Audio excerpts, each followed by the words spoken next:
मेरी उम्र केवल 9 साल है। हमारे यहाँ छोटी उम्र में ही लड़कियों की शादी कर दी जाती है। अभी मैं बालिग भी नहीं हुई थी कि मेरे रिश्ते आना शुरू हो गए थे। हर बार मुझे यह सब बहुत बुरा लगता था, क्योंकि इन बातों की वजह से मेरा बाहर निकलना बंद हो गया था। और कभी कभार मुझे यह सब इतना अच्छा लगता था, क्योंकि लोग मुझे पैसे भी देकर जाते थे और ढेरों ढेर प्यार भी करते थे। ऐसा ही आज का दिन भी था। मैं सुबह सामान्य के अनुसार जाग गई थी और जल्दी जल्दी अपने कपड़े वगैरह बदलकर स्कूल जाने की तैयारी करने लगी थी, जब अचानक मेरी मम्मी मेरे कमरे के अंदर आई थीं और मुझे देखते हुए बोलीं, "कहाँ जा रही हो तुम?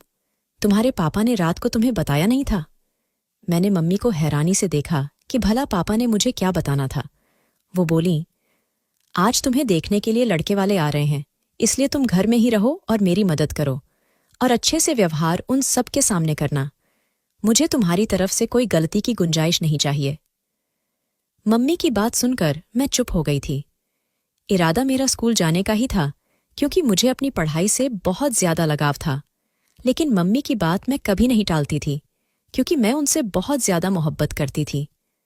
और अगर मैं उनकी कोई बात टाल भी दिया करती थी तो वो बहुत डांटती थीं, और यह सब चीजें मुझे पसंद नहीं थीं। मैं चुपचाप कमरे में ही बैठ गई थी और जो मैंने स्कूल जाने की तैयारी वगैरह की थी उसे भी खत्म कर दिया था। दिन धीरे धीरे गुजरता जा रहा था। बाबा आज समय से पहले ही घर वापस आ गए थे। मैं तो हैरान थी कि पापा कभी भी किसी रिश्ते में घर जल्दी नहीं आए थे। फिर आज ऐसा क्या खास था जो पापा जल्दी आ रहे थे? मगर मैंने सोचा कि हो सकता है कि पापा वालों के यह कोई रिश्तेदार हों, तभी ये लोग इतनी अहमियत दे रहे हैं। मम्मी ने मेरे लिए लाल रंग की बहुत खूबसूरत फ्रॉक निकाली थी। वो मुझे अपने हाथों से तैयार कर रही थी। मैं मम्मी को देखते हुए बोली थी, "आज ऐसा कौन सा स्पेशल दिन है जो आप इतनी ज्यादा तैयारियां कर रही हैं? कौन आ रहा है?" मैं उत्सुकता से बोली थी। मेरी मम्मी ने मुझे देखा था और कहने लगीं, "बस कोई खास आ रहे हैं। आज हम तुम्हें उनका कर देंगे। अब तुम देखना कि तुम्हारे दिन कैसे बदलते हैं।" वो मुझे प्यार करते हुए बाहर चली गई थी, जबकि मैं मम्मी की बात पर हैरान थी कि वो इस तरह से क्यों बोल रही थी। कई बार मेरे लिए रिश्ते आए और मम्मी गुस्से होकर उन लोगों को मना कर देती थीं कि अभी मैं अपनी बच्ची की शादी नहीं करूंगी, क्योंकि वह अभी सिर्फ 9 साल की है। मगर आज ऐसा क्या स्पेशल था जो वो मुझे इतनी आसानी से किसी और को सौंपने को तैयार हो गई थी? कहने को मैं सिर्फ 9 साल की थी, लेकिन बहुत ज्यादा समझदार हो चुकी थी। हम जिस जगह रहते थे वहां पर मैंने यही होते देखा था, इसलिए बचपन से ही मुझमें परिवर्तन आती चली गई थी। समय और तेजी से गुजरता चला गया था और शाम के 6 बजे के वक्त वो लोग हमारे घर के अंदर आ गए थे। मम्मी पापा ने उन लोगों का स्वागत बहुत अच्छे से किया था। केवल वो 3 लोग थे।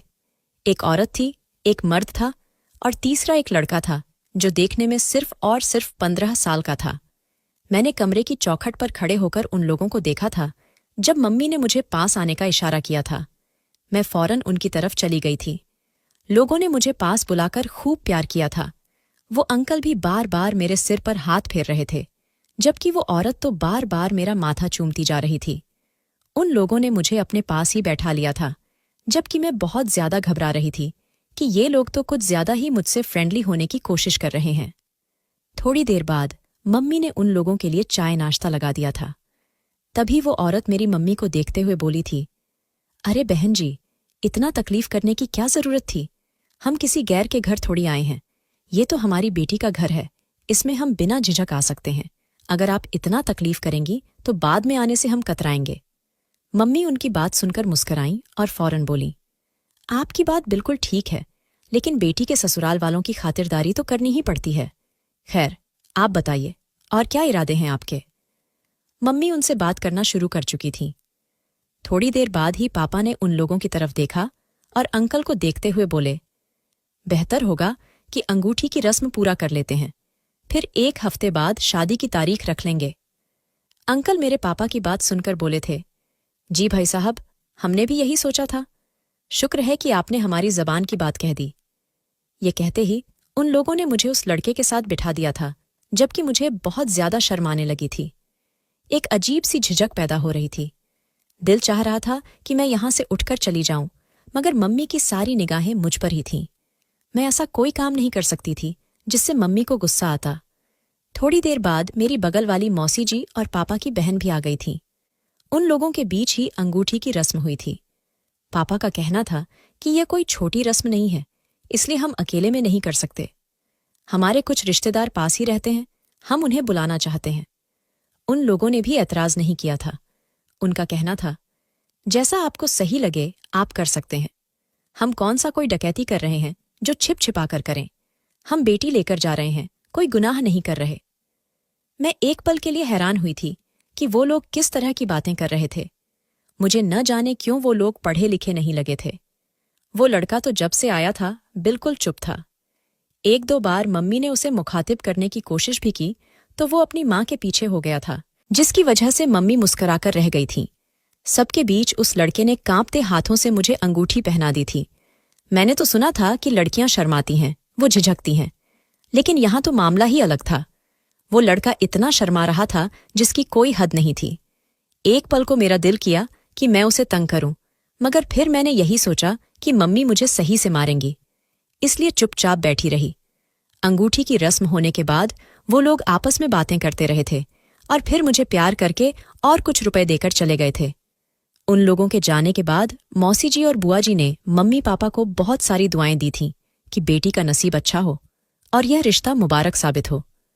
मैंने भी दिल ही दिल में खुश हो रही थी। एक पल के लिए मेरी आंखों में नमी चमकने लगी थी, क्योंकि मैं अपने माँ बाप को छोड़कर अब जाने लगी थी। मगर मैं हैरान भी थी कि यह सब हो क्या रहा है। मम्मी पापा कहते थे कि वो मेरी शादी इतनी जल्दी नहीं करेंगे।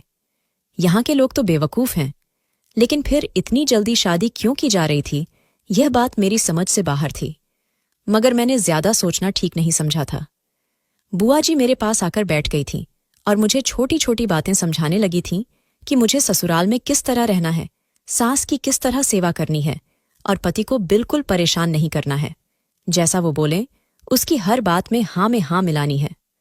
और मैं चुपचाप उनकी हर बात पर सिर झुका रही थी। वक्त धीरे धीरे गुजरता चला गया था। एक हफ्ते का वक्त किस तरह से गुजरा किसी को कुछ इल्म नहीं हुआ था। आज मम्मी पापा उन लोगों के घर जाने वाले थे। मुझे बुआ जी के घर ही छोड़ दिया था, क्योंकि उनका घर हमारे घर के करीब था। आज मम्मी पापा शादी की तारीख रखने के लिए जा रहे थे। मैं बहुत ज्यादा खुश थी, क्योंकि आज मैं अपनी बुआ के घर जा रही थी। मम्मी मुझे ज्यादातर अपने साथ ही रखती थीं, इसलिए न तो वे मुझे बुआ के घर जाने देती थीं और न मौसी जी के घर। मैं बुआ के घर पहुंची तो उन्होंने मुझे बहुत प्यार किया था, क्योंकि उनके मुताबिक मेरी शादी होने वाली थी तो मैं उनसे दूर जाने वाली थी। उन्होंने मुझे बहुत लजीज लजीज खाने भी पकाकर खिलाए थे। मैं उनकी बेटियों के साथ बैठकर हंसी मजाक कर रही थी, जब उनकी सबसे छोटी बेटी ने मुझे ठोकर मारा और मुझे देखते हुए बोली, और हमारे जीजू कैसे दिखते हैं, तुम्हें पसंद आए हैं जीजू? मैंने मुस्कुराकर सर को हाँ में हिलाया। तभी अचानक मौसी जी मुझे देखते हुए बोली, बिटिया अभी तो सब अच्छे लगते हैं, लेकिन जब शादी हो जाती है ना तो लड़की को लग पता जाता है। मैं उनकी बात सुनकर थोड़ा सहम गई और उनकी ओर देखते हुए बोली, क्या मतलब बुआ जी? मैं आपकी बात समझ नहीं रही। मेरी बात सुनकर बुआ जी बोली, जब तेरा पति तुझे सारी सारी रात जगाएगा और जो दिल में आएगा वो तेरे साथ करेगा, तब तुझे पता चलेगा कि शादी किस बला का नाम है। मैं तो उनकी बात सुनकर ही घबरा गई थी, क्योंकि मैं नींद के मामले में बिल्कुल पागल थी। जब मुझे नींद आ जाती थी तो कोई मुझे जगा नहीं सकता था। रात के 9 बजे के बाद तो मेरे लिए जागना बहुत ही मुश्किल था। मैं बुआ जी को देखते हुए बोली, नहीं, मैं रात रात भर नहीं जाग सकती, मैं जल्दी सो जाती हूँ। मैं उन्हें बोल दूंगी कि आपको जो करना है आप दिन में करें। मैं रात में किसी को भी तंग करने नहीं दूंगी। मेरी बात सुनकर बुआ जी जोर जोर से हंसने लगीं। उनकी शादीशुदा एक बेटी भी आई हुई थी। वो भी मेरी बात पर खिलखिलाकर हंसी और मुझे देखते हुए बोली, वो तो मैं तुमसे शादी के बाद ही पूछूंगी कि अपने पति को तुमने क्या बोला था और उसने तुम्हें जवाब में क्या कहा था। मैं इन लोगों की बातें सुनकर बहुत ज्यादा कंफ्यूज हो गई थी, क्योंकि मुझे वाकई इन लोगों की कोई बात समझ नहीं आ रही थी। समय धीरे धीरे गुजरता चला गया। रात के 9 बजे के करीब मम्मी पापा घर पहुंच गए थे। मैं घर गई तो मम्मी पापा बहुत खुश नजर आ रहे थे। उनके हाथ में काफी सारी मिठाई भी मौजूद थी। मैंने मिठाई की वजह पूछी तो कहने लगे, तुम्हारे ससुराल वालों ने भेजी है। उनका कहना है कि हम लोग शगुन के तौर पर यह मिठाई भेजते हैं ताकि लड़की वाले अपने रिश्तेदारों में यह मिठाई बांटकर बता सकें कि लड़की और लड़के की तारीख तय कर दी गई है। मैं भी चुपचाप इन लोगों की बातें सुनने लगी, क्योंकि मेरे दिमाग में बुआ जी की बातें घूम रही थीं कि वो मुझे रात रात भर जगाएगा। मैंने सोच लिया था कि मैं मम्मी से इस बारे में जरूर सवाल करूंगी कि यह क्या माजरा है। वाकई मुझे दूल्हा रात रात भर जगाएगा? और अगर ऐसा है तो मैं शादी नहीं करना चाहती, क्योंकि मैं नींद के मामले में कोई समझौता नहीं करूंगी। 2-4 बातें करने के बाद मैं अपने कमरे में आ चुकी थी, क्योंकि मेरी नींद का समय हो गया था। बिना खाए ही मैं सो गई थी। वक्त धीरे धीरे गुजरता चला गया। मैं सुबह जागी तो मम्मी मिठाई बना रही थी, यानी किसको कितनी मिठाई बांटनी है। मैं उनके पास ही जाकर बैठ गई। पापा तो जा चुके थे। उन्होंने मुझे देखकर प्यार किया और बोले, बस मेरी बच्ची, 1 महीने बाद अपने ससुराल चली जाएगी। मैं तुझे आज बहुत मजे मजे के खाने खिलाऊंगी। जो तेरा दिल चाहे अपनी माँ से कहना, मैं तुझे पका कर दूंगी। मैं मम्मी को देखते हुए एकदम बोल पड़ी, हाँ मम्मी, वो तो ठीक है, लेकिन मुझे आपसे एक बात पूछनी है। मेरे सवाल पर मम्मी ने मुझे सवालिया निगाहों से देखा। एक पल के लिए मैं हिचकिचाई, लेकिन फिर कुछ सोचकर मम्मी से बुआ जी का सवाल पूछ ही लिया। मम्मी, एक बात बताइए। बुआ जी कल बोल रही थीं कि मेरे जो दूल्हा जी होंगे वो मुझे रात रात भर जगाएंगे और न जाने मेरे साथ क्या क्या करेंगे, मगर मैं रात रात भर नहीं जाग सकती। आपको पता है ना, मैं तो जल्दी सो जाती हूँ। मैं अपनी मासूमियत में क्या बोल गई, मुझे कुछ पता नहीं था। मेरी मम्मी मेरी बात सुनकर बोली, तुम्हारी बुआ जी पागल हो गई हैं, जो तुमसे इस तरह की बातें कर रही हैं। अभी पूछती हूँ मैं उस औरत से। कल भी मैंने उसे समझाया था कि मेरी बच्ची से कोई उल्टी सीधी बात मत करना, वो अभी कच्चे दिमाग की है। मगर नहीं भई, तुम्हारे बाप की बहन को तो ये बात समझ ही नहीं आती। मेरी मम्मी एकदम गुस्से में आ गई थी, जबकि मैं बुरी तरह से घबरा गई थी कि कहीं लड़ाई झगड़ा न हो जाए। मैं मम्मी को देखते हुए बोली, मम्मी, नहीं, बिल्कुल भी गुस्सा करने की जरूरत नहीं है। अगर आपको इस सवाल का जवाब नहीं पता तो मामले को हम यहीं रफा दफा कर देते हैं। शादी सर पर है। अगर बुआ जी नाराज हो गईं तो पापा भी खफा होंगे और फिर शादी में बेमज़गी होगी। मैं समझदारी का प्रदर्शन करते हुए बोली। मेरी मम्मी भी सिर झटक कर बोली, तुम्हारी बुआ जी के बस यही तमाशे हैं। अपनी बेटियों को तो वक्त से पहले ही बड़ा कर दिया है, अब तुम्हें भी बड़ा करना चाहती है। कोई तुम्हें रात रात भर नहीं जगाएगा, और अगर तुम्हारा पति तुम्हें जगाए तो तुम जाग लेना, इसमें कौन सी बड़ी बात है। पति के लिए तो औरतें अपनी जिंदगी कुर्बान कर देती हैं, फिर रात की नींद क्या है। मम्मी को एकदम बहुत ज्यादा गुस्सा आ गया था, इसलिए मैंने वहां से उठने में ही भलाई समझी। मुझे अभी तक इस सवाल का जवाब नहीं पता चला था कि पति रात भर पत्नी को क्यों जगाते हैं। मैं चुपचाप कमरे में आकर बैठ गई थी। वक्त और तेजी से गुजरता जा रहा था। 1 महीने का वक्त कैसे गुजरा, मुझे कुछ इल्म नहीं था। इस बीच मेरी बुआ जी, मेरी मौसी जी और मेरी सहेलियों ने कई बातें मुझे बताई थीं कि शादी वाली रात लड़की के साथ बहुत कुछ होता है। तुम्हारा पति तुम्हारा घूंघट उठाएगा, तुम्हें रहनुमाई का तोहफा देगा, इसके बाद तुम्हारे साथ मोहब्बत भरी बातें करेगा, तुम्हारे माथे को चूमेगा, तुम्हारे हाथ को चूमेगा, इसके अलावा भी तुम्हारे साथ बहुत कुछ करेगा। यही सब बातें सोच सोच कर मैं बहुत ज्यादा परेशान हो रही थी। मेरी उम्र ज्यादा नहीं थी, इसलिए मुझे ये बातें भी जल्दी से समझ नहीं आ रही थीं। मैं खामोश हो गई थी, क्योंकि ये सब बातें सुन सुनकर मुझे सिर्फ और सिर्फ डर लगने लगा था। वक्त और तेजी से गुजरता चला गया और आज बारात का दिन सिर पर आ पहुंचा था। घर में हर तरफ गहमा गहमी का मौसम था। हर तरफ शोर शराबा हो रहा था। घर में रौनक सी लग गई थी और ये रौनक मेरे दम से थी। मगर मैं देख रही थी कि मेरी मम्मी बहुत ज्यादा परेशान थीं। उनकी आंखें सूखने का नाम ही नहीं ले रही थीं। वो सिर्फ मुझे ही देखे जा रही थीं। कई बार तो मुझे ऐसा लगा कि वो मेरी विदाई नहीं करना चाहती, लेकिन फिर वो शायद समाज के हाथों मजबूर हो गई थीं।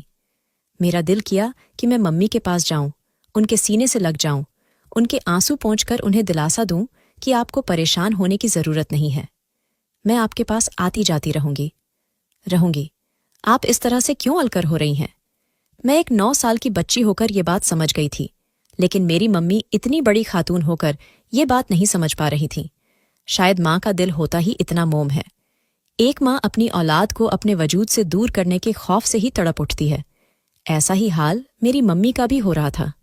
वक्त और तेजी से गुजरता चला गया था और बारात आ चुकी थी। मैं कमरे में दुल्हन बनी बैठी अपनी आने वाली जिंदगी के बारे में ही सोचती जा रही थी। मेरे दिमाग में सबकी थोड़ी थोड़ी बातें घूम रही थीं कि अब मेरे साथ क्या होगा। थोड़ी देर बाद मेरी मम्मी आ गईं और मुझे थाम कर बाहर ले आईं। मेरा दिल बहुत जोर जोर से धड़क रहा था और मैं ऊपर वाले से यही दुआ कर रही थी कि सब कुछ सही सलामत हो जाए और आगे की जिंदगी भी बहुत नॉर्मल हो, न कोई परेशानी हो और न ही कोई मुश्किल। वो मुझे लेकर बाहर आ गईं। सामने ही मेरा दूल्हा खड़ा था जो काफी शर्मीला था। अपनी माँ का पल्लू थामे वो मुस्कुरा रहा था। मेरी मम्मी ने मुझे उनके पास ही बिठा दिया और फिर शादी की रस्में शुरू हो गईं।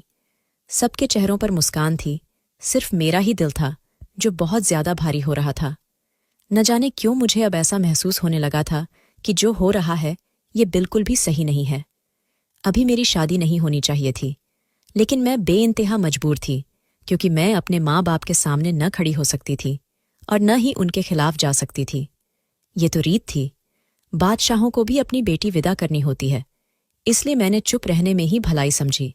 थोड़ी देर बाद ही मैं पूरी तरह से अपने पति के नाम हो गई। मेरी सास ने तुरंत ही मुझ पर और मेरे पति पर कई नोट वार दिए। उसके बाद हमें मिठाई खिलाई गई और सब गले मिलने लगे क्योंकि मैं पराई हो चुकी थी। थोड़ी देर बाद ही विदाई का शोर उठ गया।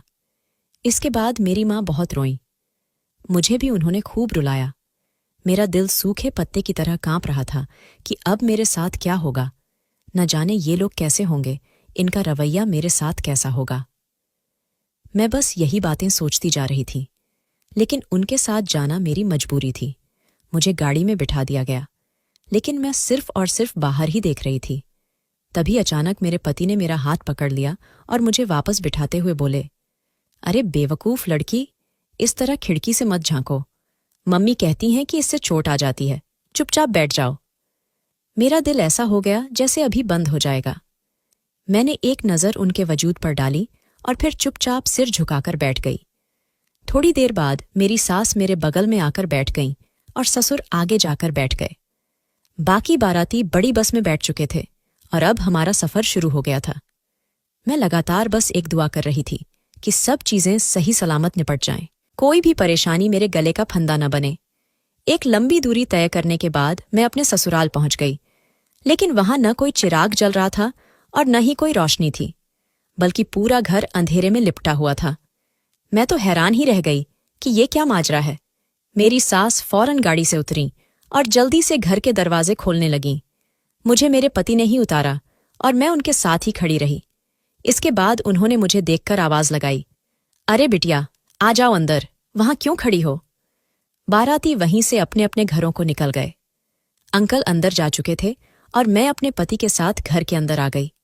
मुझे लगा था कि अब मेरी कुछ रस्में पूरी की जाएंगी, क्योंकि ये बात मुझे मेरी बुआ जी ने बताई थी, मगर यहां तो कोई इंतजाम ही नहीं था। मेरी सास मुझे देखते हुए बोली, चलो अब तुम जल्दी जल्दी जाओ, अपने कमरे में और कपड़े वगैरह बदलकर सो जाओ। अकेले में डरना मत, ये तो रीत है बेटा। यह कहकर वह अपने कमरे में चली गई थी और पीछे पीछे मेरे पति भी उनके पास चले गए थे। मैं तो हैरान थी कि यह क्या तरीका हुआ।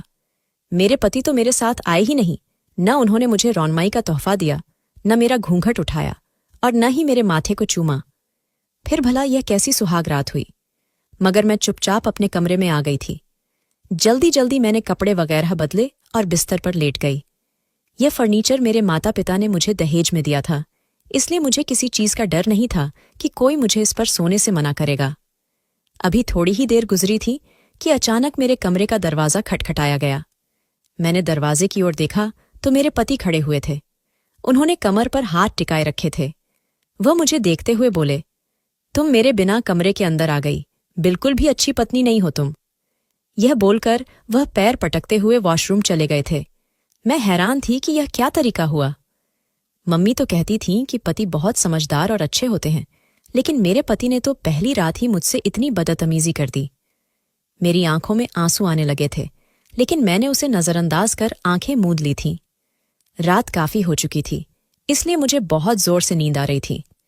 अभी मैंने आंखें बंद ही की थीं कि मेरे पति मेरे सिर पर सवार हो गए और मुझे देखते हुए बोले, चलो सोनाक्षी, यहां से हटो। जब से यह फर्नीचर आया है, इस साइड में सो रहा हूं। मैंने गुस्से भरी निगाहों से अपने पति को देखा था। जितने वह छोटे थे उतने ही बेअक्ल भी थे। मैं सिर झटक कर दूसरी तरफ लेट गई और अपनी आंखें बंद कर लीं। वक्त धीरे धीरे गुजरता चला गया। अगली सुबह मुझे मेरी सास ने जगाया था। वह मेरा कंधा पकड़कर झकझोर रही थी। मैं अधमुंदी आंखों से उठी तो वह मुझे देखकर बोली, चलो जल्दी से तैयार हो जाओ, तुम्हारे घरवाले भी आते होंगे और उसके बाद मोहल्ले की औरतें भी आएंगी तुम्हारी मुंह दिखाई की रस्म करने के लिए। और हाँ, जितने भी पैसे मिले वह मुझे दे देना। वह जल्दी जल्दी बोलकर मेरे कपड़े निकालने लगी थी। मैं उन्हें हैरानी से देखते हुए बोली, लेकिन मम्मी जी, एक बात बताइए। मेरी बुआ जी बोल रही थीं कि मुंह दिखाई में जितनी भी रकम मिलेगी वह तुम्हारी होगी, उसका तुम जो चाहो वह कर सकती हो। मेरी बात सुनकर उन्होंने मुझे घूर कर देखा और तुरंत बोली, ऐसा कुछ नहीं होता है, तुम अभी छोटी हो, बड़ी लड़कियों को मुंह दिखाई की रकम दी जाती है, तुम्हारे पास वैसे होंगे तो तुम घुमा दोगी। हाँ, मैं तुम्हें थोड़े बहुत दे दूंगी, लेकिन बाकी सारे मेरे हाथ में रख देना। वह मुझे सख्ती से ताकीद करती हुई बोली। मैं चुप हो गई। भला मैं उनसे क्या ही बहस करती। मेरी मम्मी ने एक और बात समझाई थी कि कभी भी ससुराल में अपनी सास या ससुर से बहस मत करना, क्योंकि वह लोग तुम्हारे माता पिता के बराबर होते हैं। अगर तुम्हारी सास कभी गुस्से में तुम पर हाथ भी उठा दें, तब भी उनसे सवाल मत करना, क्योंकि वह तुम्हारी मां जैसी लगती है। इसीलिए मैंने उनसे ज्यादा सवाल करना जरूरी नहीं समझा। अपने कपड़े उठाकर मैं चुपचाप बाथरूम चली गई। मेरे पति कहाँ थे मुझे कुछ पता नहीं था। मैं नहा धोकर बाहर आई तो मेरी सास कमरे के अंदर बैठी हुई थी। मुझे देखते ही उन्होंने मुझे अपने पास बुला लिया और प्यार करते हुए बोली, लेकिन सुनो गुड़िया, तुम ये बातें अपने माता पिता को मत बताना कि मैंने तुमसे कहा कि मुंह दिखाई की रकम मुझे दे देना या फिर और कोई बात। मैंने सिर हिलाया और तुरंत बोली, जी मम्मी जी, मुझे मेरी मम्मी ने बताया था कि मुझे यहाँ की कोई बात वहाँ नहीं बतानी है और वहाँ की कोई बात यहाँ नहीं बतानी है, क्योंकि यह गलत बात होती है और इसे चुगली कहते हैं। ऊपर वाला चुगली करने वालों को माफ नहीं करता। मैं यह बोलकर ड्रेसिंग टेबल के सामने आ गई थी। वह भी मेरे पीछे खड़ी होकर मेरे बाल बनाने लगी। वह मुझे देखते हुए बोली, अरे गुड़िया, तू बहुत ज्यादा समझदार है। अच्छा, मैं तुझे तैयार कर देती हूँ, फिर तू मेरे साथ ही बाहर चल लेना। वह अब मुझसे बहुत प्यार से बात कर रही थी। एक पल के लिए मुझे हैरानी भी हुई कि अब उन्हें इतना अच्छा बनने का क्या जोश आ रहा है, वरना रात को तो यह मेरे साथ बहुत अजीब बर्ताव कर रही थी और अभी भी उनका रवैया मेरे साथ कुछ अच्छा नहीं था। मैंने चुपचाप उनसे ही मेकअप वगैरह करवाया और उनके साथ बाहर आ गई। जब मैं बाहर आई तो मोहल्ले की कई औरतें बरामदे में बैठी हुई थीं। मुझे देखते ही सबने मेरी बलाएं उतारी और तुरंत मुझे अपने पास बिठा लिया। इसके बाद सब मेरा मुंह देख देख कर मुझे तोहफे दे रहे थे। कोई कुछ दे रहा था तो कोई रुपये दे रहा था। जो रुपये मिल रहे थे वह मेरी सास मुझसे लेती जा रही थी। मैंने भी ज्यादा शोर नहीं मचाया, क्योंकि मेरे लिए पैसों की अभी कोई अहमियत नहीं थी। मुझे तो पता भी नहीं था कि पैसे होते क्या हैं। ज्यादा से ज्यादा मुझे 10 रुपये या 5 रुपये का ही पता था, लेकिन ये रुपये हजारों में थे, इसलिए मैंने भी उन्हें हाथ में लेना जरूरी नहीं समझा। थोड़ी देर बाद मैंने गर्दन घुमाकर देखा तो मेरे पति अपने पापा के साथ घर के अंदर आते हुए दिखाई दिए। उन्होंने सफेद कुर्ता पायजामा पहना हुआ था। जैसे ही वह अंदर आए, औरतों ने उन्हें देखकर शर्माना शुरू कर दिया, जबकि मैं हैरान थी कि ऐसा क्या हो गया जो मेरे पति को देखकर औरतें सिर झुका रही हैं। वह लोग अंदर चले गए। अब मुझे बहुत तेज भूख लग रही थी। मैंने अपनी सास को देखते हुए धीमी आवाज में कहा, मम्मी जी, मुझे खाना खाना है। अभी तक मैंने कुछ नहीं खाया। मैं सुबह जागते ही नाश्ता करती हूँ। मेरी बात सुनकर वह बोली, अरे हाँ, तुम्हारे घरवाले नाश्ता लेकर आएंगे, अभी सब्र करो। ये कहकर वह औरतों को चाय पानी देने में लग गईं, जबकि मैं अब दरवाजे की ओर टकटकी लगाकर बैठ गई। समय धीरे धीरे बीत रहा था। लगभग आधे घंटे बाद मेरे घरवाले आए। भूख से मेरी जान निकल रही थी, लेकिन जैसे ही मेरी मम्मी घर के अंदर आईं तो मैं चहक उठी और तुरंत भागकर उनके गले लग गई। मम्मी के साथ मौसी, चाची, बुआ जी और उनकी सभी बेटियां भी आई थीं। सबने मुझे अपने हाथों से नाश्ता करवाया। इसके बाद सारी लड़कियां मुझे घेर कर बैठ गईं। शादीशुदा लड़कियां मेरे पास लगकर बैठी हुई थीं। बड़ी दीदी मुझे देखकर सवालिया लहजे में बोलीं, क्या क्या हुआ? रात को तुम्हें क्या रौनमाई का तोहफा मिला? और सुहाग रात अच्छी रही ना? वह बहुत धीमी आवाज में मुझसे पूछ रही थी, जबकि मैंने उनकी तरफ देखते हुए कहा, हाँ, सुहाग रात अच्छी रही। मुझे बहुत अच्छी नींद आई। मुंह दिखाई का तोहफा तो अभी उन्होंने नहीं दिया और न मैंने मांगा। हाँ, आंटियों ने बहुत सारे पैसे दिए हैं। यह सुनते ही मैं चहक कर बोली, जबकि मेरी बड़ी कजन मेरे गले को गौर से देखने लगी। कभी वह दाईं ओर करती तो कभी बाईं ओर। वह अचानक बोली, तुमने सुहाग रात मनाई है ना? मैंने सिर को हाँ में हिलाया, क्योंकि मुझे यही लगा कि सुहाग रात इसी को कहते हैं कि कपड़े बदलकर सो गए। जबकि वह खामोश हो गईं। थोड़ी देर बाद सब चले गए और मैं अकेली रह गई। घर में सिर्फ मेरी एक ननद, मेरी सास और मेरे पति ही होते थे। अंकल काम करने के लिए बाहर चले जाते थे। कई बार मेरा दिल करता था कि मैं अपने पति से कहूं, आपकी शादी हो गई है तो अब आप अंकल के साथ कमाने के लिए जाया करें। लेकिन फिर मैं यही सोचती थी कि शायद वह अभी छोटे हैं, इसलिए नहीं जा रहे। मेरी शादी को पूरे 2 हफ्ते हो चुके थे। इन 2 हफ्तों के दौरान मेरी सास मुझे मेरी मम्मी के घर सिर्फ 2 बार लेकर गई थी। आज मुझे मेरी मम्मी की बहुत याद सता रही थी, इसलिए मैं चुपचाप कोने में बैठी हुई थी। मेरी सास अचानक मेरे पास आईं और मुझे देखते हुए बोलीं, क्या हुआ? तुम इतनी उदास क्यों लग रही हो? जबकि मैं खामोश रही। मैंने उन्हें कुछ नहीं बताया, बस चुपचाप उठकर अपने कमरे में चली गई।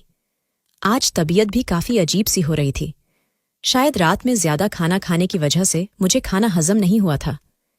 कमरे में जाते ही मुझे बहुत तेज उल्टी हुई थी। मेरी सास फोरा मेरे पास आ गई थी और मेरी पेट को सहलाने लगी थी, मगर मुझे अब बहुत ज्यादा नड्ढाली हो रही थी।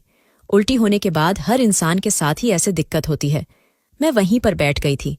काफी देर तक मैं सन वहीं बैठी रही थी। इसके बाद मेरी सास ने मुझे उठाकर बिस्तर पर लटा दिया था।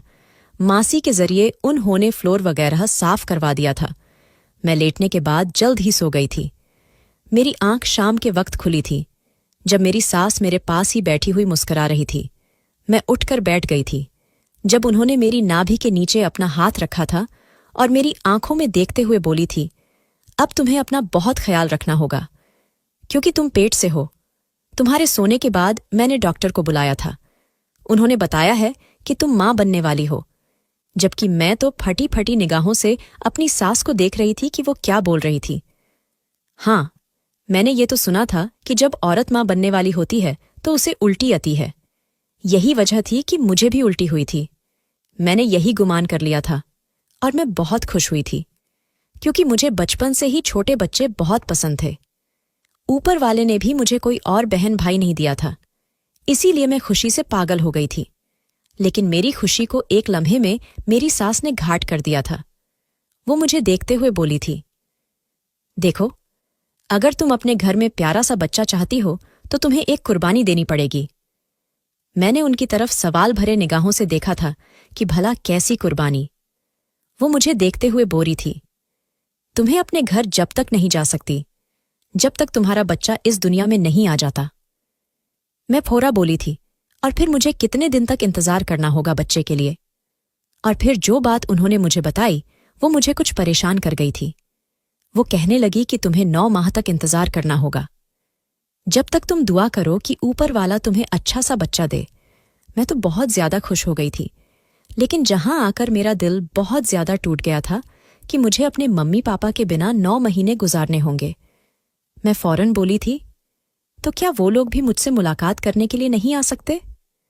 मेरी बात सुनकर मेरी सास बोली थी, हाँ, वो तुमसे मुलाकात करने के लिए आ सकते हैं, लेकिन इस शर्त पर कि तुम उन्हें कुछ भी नहीं बताओगी कि तुम पेट से हो। मैं एक पल के लिए हैरान में आ गई थी कि भला ये क्या बात हुई, क्योंकि मेरी मासी जी की बेटी जब पेट से हुई थी तब उनकी मम्मी को तो सब पता था, बल्कि वो ही उनका बहुत ज्यादा ख्याल रखती थी। मगर मैं ये भी सोचकर चुप हो गई। ठीक है, अगर मैं बेवजह की बात बनाती और मेरी सास को अगर गुस्सा आ जाता तो वो मुझे उनसे मुलाकात करने का मौका ही नहीं देती। मैंने फौरा उनसे वादा कर लिया था कि मैं किसी को कुछ भी नहीं बताऊंगी, मगर मुझे मालूम ही नहीं था कि ये औरत कितनी बड़ी फ्रॉड खातून है और ये मेरे साथ क्या करने वाली है। वक्त धीरे धीरे गुजरता चला गया था। मेरे पति अब ज्यादातर अपनी मां के पास ही सोते थे। मुझे भी कोई फर्क नहीं पड़ता था, क्योंकि हम दोनों के बीच ऐसा कोई रिश्ता नहीं था जिसकी बदौलत हम साथ रहते। हाँ, हम दोनों की लड़ाई बहुत बुरी हो जाती थी, जिसमें ज्यादातर हाथ मेरे पति का ही होता था, क्योंकि वो बहुत ही बदतमीज किस्म के इंसान थे। कभी मेरे बालों को खींचना, कभी मुझे थप्पड़ मार देना, तो कभी मुझे नोच कर चले जाना। कई बार मैंने उनकी शिकायत उनकी मम्मी से भी की थी, तो उन्होंने मेरे सामने मेरे बेटे को खूब डांटा था कि अपनी हद में रहा करो, एक छोटी बच्ची पर अत्याचार करने की तुम्हें जरूरत नहीं है, तुम्हारे बाबा से शिकायत कर दूंगी। जब वो सॉरी बोलकर चले जाते थे, मुझे उनका अंदाज बिल्कुल भी अच्छा नहीं लगता था, क्योंकि मेरी बुआ जी की जो बड़ी बेटी थी और उनके जो पति थे, मेरी बुआ जी की बेटी का बहुत ख्याल रखते थे, उनसे बहुत प्यार करते थे।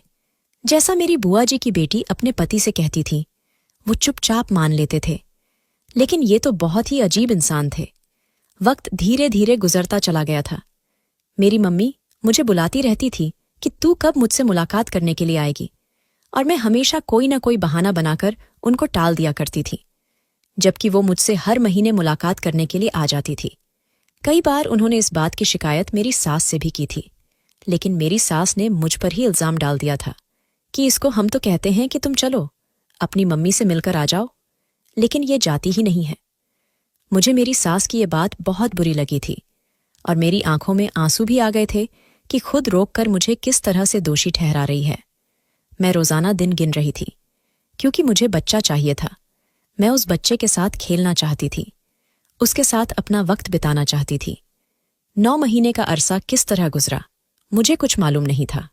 हाँ, इस 9 महीने के दौरान मेरी सास मेरा ख्याल बहुत रखती थी। आज रात को वो मेरे कमरे में अचानक से आ गई थी और मुझे प्यार करते हुए बोली थी, कल तुम्हारी डिलीवरी है, कल हमारे घर में एक नन्हा मेहमान आ जाएगा। अच्छा, तो मुझे सोने लगो तो जरूरी ये गोली खा लेना। उन्होंने एक गोली मेरी तरफ बढ़ाई थी जो सफेद रंग की थी। मैंने सिर को हाँ में हिलाया था। वो मुझे एक बार फिर प्यार करके कमरे से चली गई थी।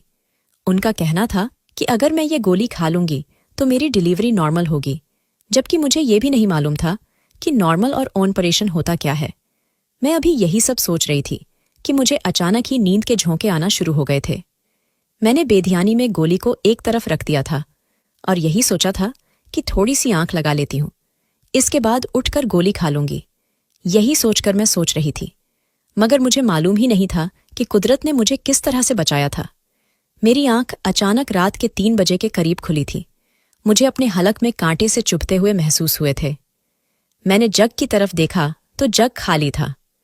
मैंने कफ से सिर झटका था, क्योंकि अब मुझे किचन तक जाना पड़ेगा, लेकिन प्यास इतनी शिद्दत से लग रही थी कि मैं नजरअंदाज नहीं कर सकती थी। इसीलिए जग उठाकर किचन की तरफ बढ़ी थी, जब अचानक मेरी निगाह लाउंज में बैठी मेरी सास और मेरी नंद पर गई थी, जो न जाने कौन से राज कर रहे थे। बिल्कुल चुपचाप उनके पीछे जाकर खड़ी हो गई थी। मेरी सास और नंद आपस में बात नहीं कर रही थीं, बल्कि वो किसी से फोन पर बात कर रही थीं। उनके अल्फाज सुनकर ऐसा महसूस हो रहा था जैसे अभी के अभी मेरे कदमों तले जमीन निकल जाएगी, क्योंकि मेरी सास किसी से बोल रही थी कि हाँ हाँ, वो सुबह तक बिल्कुल बेहोश होगी। मैंने उसे गोली खाने को दे दी है। अब तुम जल्दी जल्दी उसके अंग निकाल लेना, ताकि हम जल्दी से जल्दी उसकी बात की लाश को ठिकाने लगा सकें, और उसकी माँ को बोल देंगे कि आपकी लड़की भाग गई है। हाँ हाँ, पूरा प्लान तैयार है। न जाने वो किससे बात कर रही थी। मैं चुपचाप अपने कमरे में आकर बैठ गई थी। मुझे बहुत ज्यादा घबराहट होना शुरू हो गई थी कि ये क्या मामला है। ये तो मेरी ही बात हो रही थी। क्या ये लोग मेरे जिस्म के अंग बेचने वाले थे? यानी मैं मर जाती और ये लोग मेरी लाश को ठिकाने लगा देते।